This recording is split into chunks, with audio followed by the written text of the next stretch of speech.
Hello friends, it's Dave here from SaveDex, and this year I have tasked myself with breaking my backlog. At first I was making an entire video reviewing each game I've beaten, but due to that being so time consuming, I was using up time that I could otherwise be spending on the backlog. I've decided to make a sum up video every time I beat several games and tell you my thoughts on them a bit more briefly.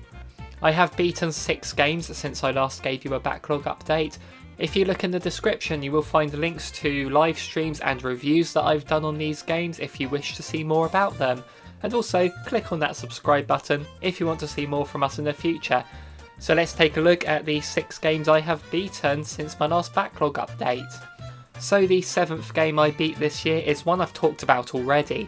Super Mario 3D World plus Bowser's Fury is a fantastic port of a Wii U game with plenty of extras added on. Mainly the Bowser's Fury mode, which has already had a dedicated review on this channel. And I also wrote a review for the whole package on Switch Up as well, and I did a collaboration with the Nintendo Extremists on our top 10 levels from this game. Wow, this game did keep me busy. But what you're getting with this game is a really fun linear 3D platformer with plenty to see and do, and an awesome open world collectathon side mode that was incredibly fun to play. I just had to collect everything in this game has to offer, and although I haven't done everything 100% yet, it's something to still chip away at in the days, weeks, months and years to come, and there'll definitely be more playthroughs to come in the future. So the 8th and 9th game I've beaten this year I will talk about together, as they are Guacamelee and Guacamelee 2. I did play the original Guacamelee on the Vita, but this one is the Super Turbo Championship Edition, so this counts as a new game.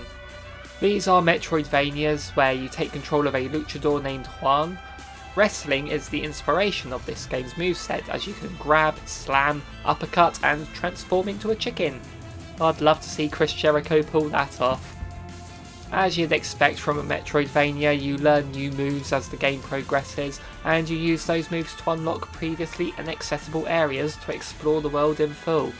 The sense of exploration and discovering secrets in older areas is a bit lost in the fact that there's always an arrow telling you where to go next, so I was never finding my own way around, but plenty of times I did stray away to find some secrets. But as well as the exploration, there's also the combat. You'll enter rooms where a horde of enemies will attack you, and this is where the games really shine, I find. Beating the living snot out of your enemies using the right stick to roll and dodge is so satisfying. You will learn a variety of attacks as you play, each of the special moves being colour coded. Uppercut is red, headbutt is yellow, and so on.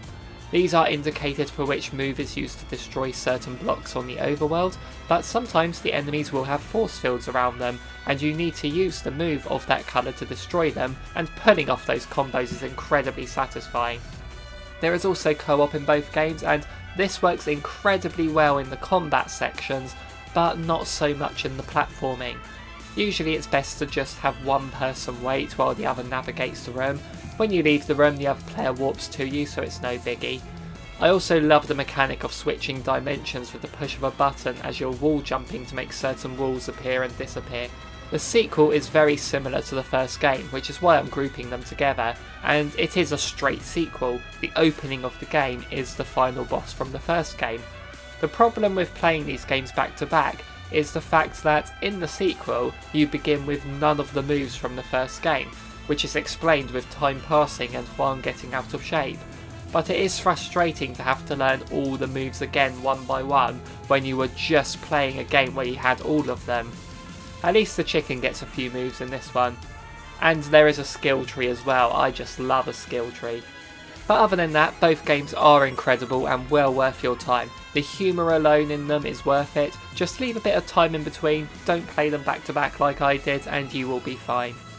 The 10th game I beat this year is called Down in Bermuda. This is a point and click style puzzle game where you take control of this pilot who, let's face it, it's Shaggy from Scooby-Doo.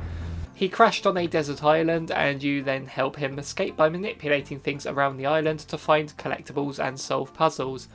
The game is very vague at times as to what you're meant to be doing, although you can find maps for the different islands and it can be very satisfying to work out the puzzles. There were a few too many times where I would just keep pressing on everything until something happened. The controls work really well both in touchscreen and with buttons, but touchscreen is definitely the way to go here. This game might not be for everyone, but I had a decent enough time with it. If this looks interesting to you and it's on sale, then just go for it. And the final two games are ones I won't say too much about because I've already done reviews of them on this channel, both of which are linked in the description. So game number 11 is Sir Lovelot, a fun platformer where you are tasked to find the maiden in the tower and then spend some quality time with her before she kicks you out the next morning.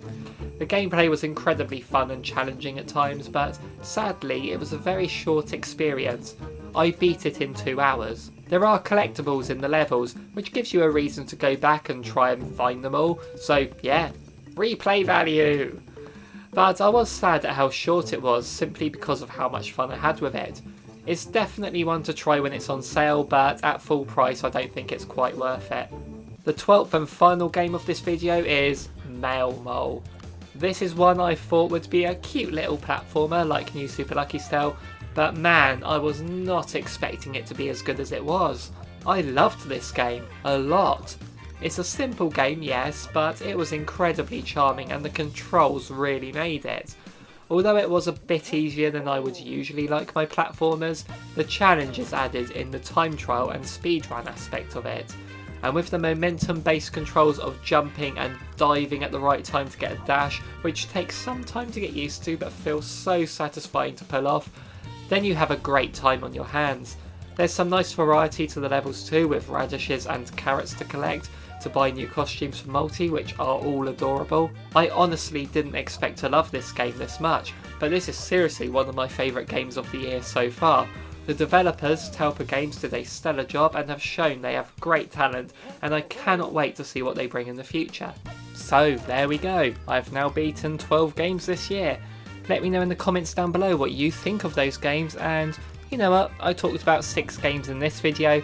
I'll do the next one when I beat a further 6 and get to 18. The only question is, what will those 6 games be? Well, make sure you subscribe to see in the future, and also keep an eye out for my live streams. You can see the process of me taking out my backlog every Tuesday and Thursday, as well as a community multiplayer stream with you guys on Fridays, and on Sundays we do Sony Sundays, where we are currently working through the Uncharted series. Thank you so much for watching everyone, see you in the next one.